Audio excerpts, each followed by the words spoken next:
சரி, பேச்சியம்ம ஜோட நிலையை அனைவருக்கும் வணக்கம். உங்கள் ஜோட இளமர் குமரன் பேசுகிறேன். 2025ஆம் ஆண்டு ஆடி மாதம் மீனராசிக்கு உண்டான பலன்களை பார்ப்போம். மீனராசினியர்களே, ராசிநாதன் குரு நாளில் ஆட்சி பெற்று 10ஆம் இடத்தை உத்தியோகஸ்தானத்தை பார்ப்பது வெகு சிறப்பானது. தொழிலில் நல்ல மாற்றங்கள், உத்தியோகத்தில் நல்ல மாற்றங்கள், புதிய வேலை தேடுபவருக்கு நல்ல வேலை வாய்ப்பு கிடைக்கக்கூடியது அமைப்பை ஏற்படுத்தும். 7 சனி நடந்துருக்கு. 7 சனியில் 12 விரைச்சனி நடக்கிறாரு. இந்த விரைச்சனி காலங்களில் நீங்கள் காசு, பணம், பொன் பொருள், ஆடை ஆபரணங்கள், இந்த பொன் பொருள் சம்மந்தப்பட்ட இதுகளை பூராமே ஒரு நிலைப்படுத்தி காலி மனைகள் வாங்கி போடுவது அல்லது வீடு வாங்குவது, இந்த மாதிரி அமைப்புகளை சுபபரியமாக மாற்றுங்க. இல்லைன்னா விரை செலவுகள் ஏற்படும், மருத்துவ செலவுகள் வரக்கூடிய வாய்ப்பை ஏற்படுத்தும். கணவன் மனைவி உறவுகளில் மேன்மையை உண்டாக்கும். திருமண வயதில் இருப்பவர்களுக்கு, ஆண் பெண் இருவர்களுக்குமே இந்த வருடம் அக்டோபருக்கு மேல் நடைபெறும். தமிழ் மாதம் ஐப்பசி மாதத்துக்கு மேல் நடைபெறக்கூடிய வாய்ப்பை ஏற்படுத்தும். ஏற்கனவே திருமணம் முடிந்த தம்பதிகளுக்கு குழந்தை பாக்கியத்தை நல்ல வழியாக பிறக்கக்கூடிய யோகத்தை உண்டாக்கும்.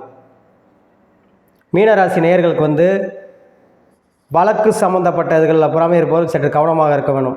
ஏன்னா 2 கூடைய செவ்வாய் உங்களுக்கு 6ஆம் இடத்தில் கேதுவோடு சம்மந்தப்படுவதும், அதாவது வழக்கறிஞர், வழக்கு சம்மந்தப்பட்ட துறைகளில் இருப்பவர்கள் கவனம் தேவை. அதே மாதிரி வழக்கு சம்மந்தப்பட்ட விஷயங்களில் போகும்போது கொஞ்சம் சற்று கவனமாக செயல்பட வேண்டும்.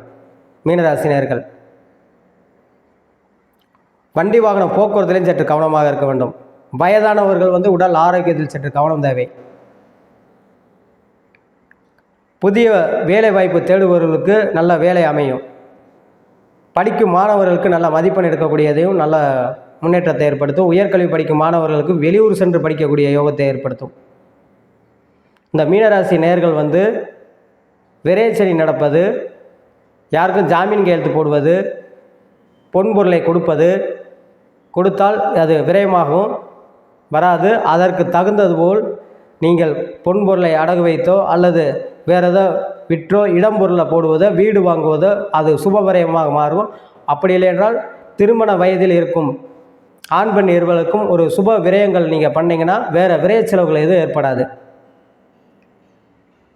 வேலை பார்க்க ஊழியர்கள், சகா ஊழியர்களையும் ஒத்துழைப்பு அனுசரித்து போக வேண்டும். அப்படி போகும்போது பல சங்கடங்களை தவிர்க்கப்படலாம். அதனால் மீனராசினியர்கள் வேலை பார்க்கும் இடங்களில் சற்று கவனமாக செயல்பட வேண்டும். சுயதொழில் புரிபவர்களுக்கு நல்ல லாபத்தை உண்டாக்கும். 10ஆம் இடத்தை குரு பார்ப்பது, சொந்த தொழில் ஆரம்பிப்பவர்கள் ஆரம்பிக்கலாம். சொந்த தொழில் ஆரம்பித்து என்னடா 7 சனி நடக்குதுன்னு பயப்பட வேண்டாம். ஆரம்பிக்க நல்லாயிருக்கும். சொந்த தொழில் ஆரம்பிக்கிறது நல்ல சிறப்பான அமைப்பாக அமையும். இந்த மீனராசி நேயர்கள் சனிக்கிழமை தோறும் காலபைரவர் வழிபடுவது வெகு சிறப்பாக இருக்கும் என்று சொல்லி உங்களிடமிருந்து விடைபெறுகிறேன். ஜோடு இளமுரு குமரன். நன்றி, வணக்கம்.